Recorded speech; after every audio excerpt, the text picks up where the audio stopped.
Hello students, today we are going to study geometry. Okay, this is the book of Hukum Prasad Dahal and lesson 13.1. Today we are going to study about triangle. In first we have to study about something about the triangle, some properties of triangle and तो हम लोग आज क्या पढ़े, कुछ properties है क्या triangle का, तो हम लोग पहले उसको पढ़ लें, फिर उसके आगे प्रॉब्लम सॉल्व करेंगे, ठीक है ना। और प्रॉपर्टीज ऑफ ट्रायंगल में ये पहला प्रॉपर्टीज है, किसी भी ट्रायंगल का एक प्रॉपर्टीज होता है, वो क्या है कि कोई भी दो साइड्स तीसरी साइड्स की दो साइड का सम तीसरी साइड के इक्वल होता है। जैसे मैंने एक ये ट्रायंगल बनाया ना, यहाँ देखिए आप लोग, मैंने एक ट्रायंगल बनाया ABC, ठीक है। अब ये ABC A प्लस बी, इसका एक प्रॉपर्टीज है, first properties AB plus BC AB plus BC ये बड़ा होगा, किससे होगा, AC से बड़ा होगा, ठीक है ना। AB plus BC is greater than AC। कोई भी दो साइड्स तीसरी साइड से दो साइड का सम तीसरी साइड से बड़ा होता है। फिर दूसरा ऐसे ही दूसरा भी देखिए, सिमिलर करके आप लोग, जैसे यहाँ पे है BC plus AC is greater than AB, ठीक है ना। ठीक वैसे ही फिर AC plus AB is greater than BC, ठीक है। ये इसका पहला प्रॉपर्टीज है जो हम लोगों को याद रखना होगा। क्या है इसमें, इस प्रॉपर्टीज में AB प्लस BC दोनों का सम बड़ा है, किससे बड़ा है, AC साइड से बड़ा है, ठीक है ना। दूसरा क्या है, BC प्लस AC ये दोनों का सम करने पे, दोनों साइड को जोड़ने पे AB से बड़ा होगा। वैसे ही AC प्लस AB किससे बड़ा होगा, BC से बड़ा होगा। ये कौन सा है प्रॉपर्टीज, हम लोगों ने पहला प्रॉपर्टीज पढ़ा, ठीक है। चलिए अब दूसरी प्रॉपर्टीज की तरफ हम लोग चलते हैं। क्या है ये, हम लोग अभी ट्रायंगल का प्रॉपर्टीज पढ़ रहे हैं, ठीक है। अब दूसरा प्रॉपर्टीज, किसी भी प्रॉब्लम को सॉल्व करने से पहले उसका हम लोग को ऑब्जेक्टिव्स पढ़ना बहुत ही जरूरी होता है। चलिए दूसरा क्या है, किसी भी आपको एक एंगल है, जैसे सपोज कीजिए कि मैंने ये एंगल बनाया, ठीक है ना, ये ABC है, ठीक है।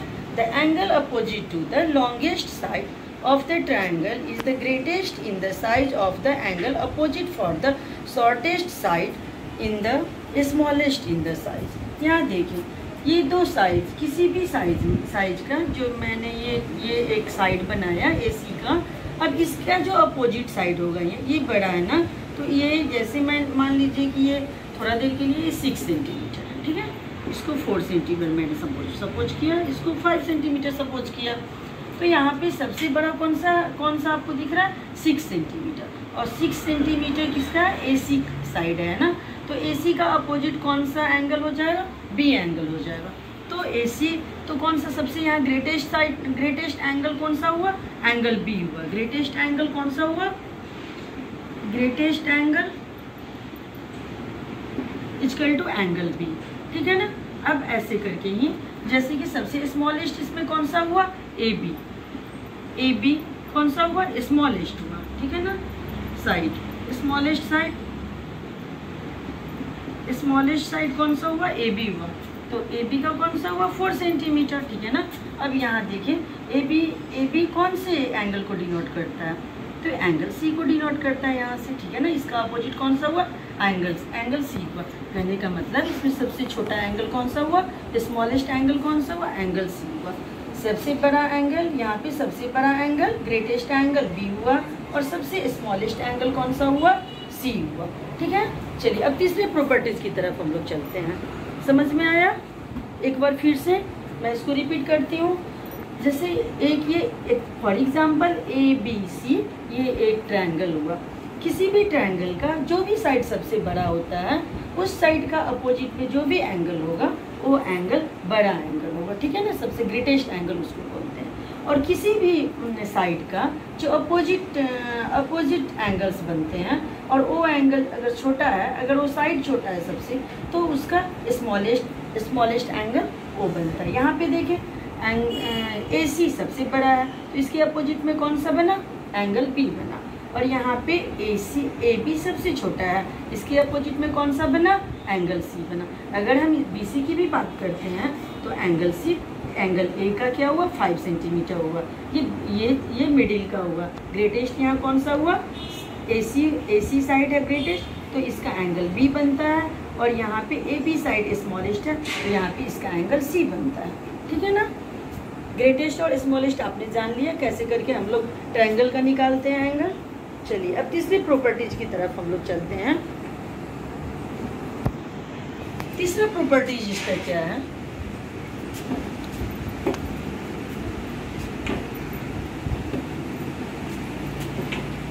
किसी भी ट्रायंगल का the sum of the angles of the triangle is always the sum of the angles of the triangle ABC। हर वक्त जैसे करके भी ये 180 ही होगा। ठीक है, जैसे कि एंगल A प्लस ये तीसरा प्रॉपर्टीज है। ठीक है ना, angle A plus angle B plus angle C equal to 180 degree. ठीक है, ये बहुत ही काम लगने वाली है, हर वक्त ये काम लगता है। Angle A plus angle B plus angle C, size अलग अलग हो सकते हैं पर जब तीनों से एंगल ऐड होंगे तो 180 के ही इक्वल में आना पड़ा। ठीक है ना। चलिए अब चौथा प्रॉपर्टीज कौन सा है, इसका पूरी 4 ही प्रॉपर्टीज है। ठीक है ना। और चौथा प्रॉपर्टीज कौन सा है, चौथा प्रॉपर्टीज है किसी भी एक्सटीरियर एंगल। यहाँ देखिए मैंने जैसे ये एक ट्रायंगल बनाया, ठीक है ना, सेम ABC। मैं कोशिश करती हूँ कि बहुत ही सिंपल वे में आप लोगों को समझाऊँ। ठीक है। और यहाँ देखिए जैसे ये सभी एंगल अंदर की तरफ बनता है ना, तो इसको इंटीरियर एंगल बोलते हैं। ठीक है। और जो एंगल बाय द वे बाहर की तरफ बनता है उसको क्या बोलते हैं, एक्सटीरियर एंगल। क्या बोलते हैं उसको, एक्सटीरियर एंगल। तो एक्सटीरियर एंगल क्या होता है, exterior angle equal to EXTERIOR, exterior angle equal to sum of the two opposite interior angle. ठीक है ना। क्या होता है exterior angle equal to sum of the two opposite interior angle. Okay, तो ये एक एक्सटीरियर एंगल है, इसका अपोजिट कौन सा हुआ, मैंने अभी तुरंत ही आपको पढ़ाया ना कि इसका अपोजिट कौन सा एंगल हुआ, यहाँ से ये साइड हुआ। और इसमें कौन सा अपोजिट हुआ, एंगल A और angle B। It means angle C equal to angle A plus angle B। Understood. I think आप लोग समझ रहे होंगे। ठीक है ना। Exterior angle equal to sum of the two opposite interior angle. Okay, अब प्रॉब्लम सॉल्यूशन की तरफ हम लोग चलते हैं। ठीक है। अगर आप लोगों के पास बुक हो 13.1 हुकुम प्रसाद दाहाल का क्लास स्टैंडर्ड 7 का ये बुक है, और हम लोग सेक्शन B से इसको स्टार्ट करते हैं सॉल्यूशन करना।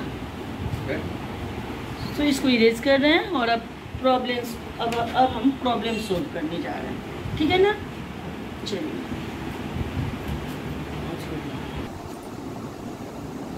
ओके, हम अभी तुरंत आप लोगों को मैंने बताया प्रॉपर्टीज। अब हम लोग सॉल्यूशन की तरफ चलते हैं। सॉल्यूशन देखिए क्या है।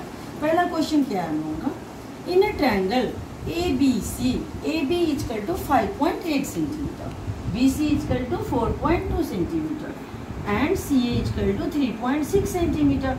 Name the greatest and the smallest angles of a triangle. ठीक है ना।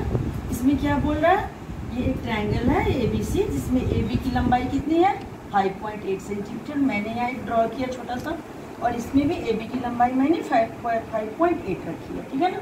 अब BC कितना है, 4.2 centimetre.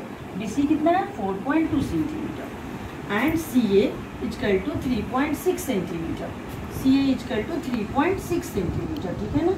Name the greatest and the smallest angles of a triangle. सबसे छोटा और सबसे बड़ा ट्रायंगल का एंगल निकालना है हमें। जो हमने आपको पहला ही पढ़ाया था ना, उसमें क्या पढ़ाया था कि किसी भी सबसे बड़े साइड का जो अपोजिट में एंगल्स बनते हैं वो सबसे बड़ा होता है, और जो सबसे छोटे से उसको सबसे छोटा सा बनता है।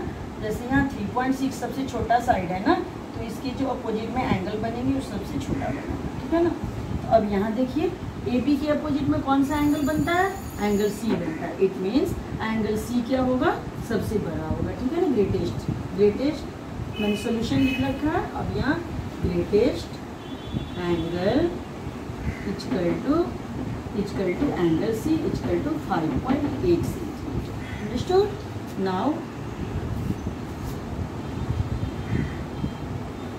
Now smallest angle equal to angle, आप देख सकते हैं यहाँ पे कौन सा साइड सबसे स्मॉलेस्ट है, AC। सबसे स्मॉलेस्ट कौन सा साइड है, AC। तो इसके अपोजिट में कौन से एंगल बन रहा है, B बन रहा है ना यहाँ पे, तो एंगल इसकी क्या है, तो ये कितने का है, 3.6 सेंटीमीटर। कहने का मतलब ये है कि ये सी एंगल, सबसे बड़ा एंगल C है और सबसे छोटा क्या है, एंगल P है, ठीक है ना। लेकिन हमें ये लिखने की कोई ज़रूरत नहीं है एंगल ये इतने का, क्योंकि एंगल हमेशा डिग्री में होता है, ठीक है ना। ये बस आप लोगों को बताने के लिए मैंने समझाया था कि सबसे बड़ा एंगल और सबसे छोटा। समझ लिया आपने, ठीक है। अब दूसरे सोल्यूशन की तरफ चलते हैं, दूसरे क्वेश्चंस की तरफ चल रहे हैं, ठीक है। ओके, चलिए अब दूसरे क्वेश्चन की तरफ चल रहे हैं, ठीक है ना। तो ये क्वेश्चन क्या है, पहले क्वेश्चन को पढ़े हम लोग। इन ए ट्रायंगल PQR, एक ट्रायंगल है PQR जिसमें angle P equal to 105 degree, angle Q equal to 30 degree and angle R equal to 45 degree. Name the longest and the shortest side of the triangle, ठीक है। इसमें क्या निकालना है, पहले वाले क्वेश्चन में हम लोगों ने क्या निकाला, पहले वाले में हम लोगों ने बड़ा साइड निकाला और छोटा साइड निकाला, इसमें सॉरी एंगल निकाला। अब इसमें सबसे पहले क्या करना है, लॉन्गेस्ट साइड निकालना है और स्मॉलेस्ट साइड निकालना है, ठीक है ना। सबसे बड़ा साइड कौन सा होगा ये निकालना है और सबसे छोटा साइड। तो जैसे मैंने आप लोगों को पढ़ाया था ना, उसमें साइड के अपोजिट में एंगल बना, यहाँ क्या होगा, एंगल के अपोजिट में साइड बनाना है हम लोग, ठीक है। यहाँ देखो एंगल P से कौन सा साइड बन रहा है, QR बन रहा है, ठीक है ना। सबसे बड़ा इसमें कौन सा दिख रहा है, ये सभी में तीनों में 30 डिग्री, 45 डिग्री और 105 डिग्री में ऑब्वियसली 105 डिग्री सबसे बड़ा है ना। तो इसका कौन सा बन रहा है, QR बन रहा है। एंगल P का अपोजिट कौन सा बन रहा है, QR साइड्स बन रहा है। ऐसे ही सबसे छोटा यहाँ पे कौन सा 30 डिग्री है ना, तो 30 डिग्री के अपोजिट में कौन से बन रहा है, PR बन रहा है, ठीक है। Okay students, here is the biggest angle, it is 105 degree and we are going to make the opposite angle here and it is QR, opposite side QR, and similarly it is the smallest angle 30 degree and the smallest side should be PQ. Can you look here, I think yes. So it is QR, we can write here QR and here क्या लिख सकते हैं हम लोग, PR लिख सकते हैं, ठीक है ना। देखा आप लोग, मैंने सबसे बड़े एंगल के अपोजिट में यहाँ लिया और ये साइड बना दिया, फिर यहाँ सबसे छोटे एंगल का लिया और यहाँ एक बार फिर से क्वेश्चन देख लीजिए। In a triangle PQR angle P equal to 105 degree, ऐसे भी आप देख सकते हो क्योंकि एंगल P सबसे बड़ा है इन सब में ना। तो एंगल P के अपोजिट में कौन सा बना, QR बना साइड, तो ये हो गया सबसे बड़ा साइड। वैसे ही सबसे छोटा कौन सा है, 30 डिग्री, तो 30 डिग्री के अपोजिट में ये बना, ये क्या हो गया, PR हो गया। समझ में आ गया, ठीक है। चलो तीसरे क्वेश्चन की तरफ अब चल रहे हैं ना। चलिए तीसरे क्वेश्चन की तरफ चल रहे हैं हम लोग सभी ऑब्जेक्टिव क्वेश्चंस मैंने एक वीडियो में डाल रखा है, ठीक है। आप लोग an acute angle of right angle triangle is twice the other acute angle, find them, ठीक है ना। एक्यूट एंगल पता होगा आप लोगों को ना, एक्यूट एंगल जो 90 डिग्री से छोटा होता है, ठीक है ना। तो दो एक्यूट एंगल पता नहीं है, इसमें दो एक्यूट एंगल निकालना है जो कि पहला एक्यूट एंगल से दूसरा एक्यूट एंगल ट्वाइस है। तो let the first acute angle be x, ठीक है ना। फिर वैसे ही let the other acute angle be 2x, okay. बहुत ही इजी है ना, मैंने एक पढ़ाया है ना, क्योंकि एक एंगल्स ऑफ द ट्रायंगल क्या होता है 180 डिग्री और इसमें तीसरा कितना है, राइट एंगल, तो 180 डिग्री, ठीक है ना। अब क्या करेंगे, इसको x plus 2x plus 90 degree equal to 180 degree, क्योंकि हम लोगों को एक्यूट एंगल पता लगाना है. We have to find out the acute angle and we have to find out the two acute angle, and as per the question it is asking the first acute angle we have to find out, and the second acute angle it is the twice. Okay, so that first is x and second we have suppose here 2x, so that x plus 2x plus 90 degree is equal to 180 degree, and x plus 2x is equal to 3x plus 90 degree is equal to 180 degree. Okay, now 3x is equal to 180 minus 90 degree, is it? Then x degree 3x degree is equal to 90 degree, x degree is equal to 90 degree by 3, 30 degree. What is the coming the value of x? X is equal to 30 degree. Understood? Now हम लोगों को दो acute angle है ना यहाँ पे, तो दो एक्यूट एंगल है, तो पहला कितना हुआ, एक 30 डिग्री हुआ, और दूसरा एक्यूट एंगल कितने का होता है, पहला x degree equal to 30 degree और 2x equal to 2 into 30 degree equal to 60 degree. चलिए, अब पहला एक्यूट एंगल कितना हुआ, 30 डिग्री, दूसरा कितना हुआ, 60 डिग्री. ठीक है ना, तो हम अगर 30 डिग्री 60 डिग्री और प्लस 90 डिग्री को ऐड करते तो 180 आ गया ना. ठीक है ना, इसलिए हमारा क्या हुआ, ये प्रॉब्लम सोल्यूशन सही है. तो एक मिनट, चलिए अब लास्ट क्वेश्चन है, ये ऑब्जेक्टिव क्वेश्चन का. If the angles of a triangle are the ratio in the ratio 2:3:4 find them. ठीक है ना, यहाँ रेशियो में दिया गया है एंगल्स 2, 3 और 4 दिया गया है. तो पहले तो क्वेश्चन समझ लें अच्छे से.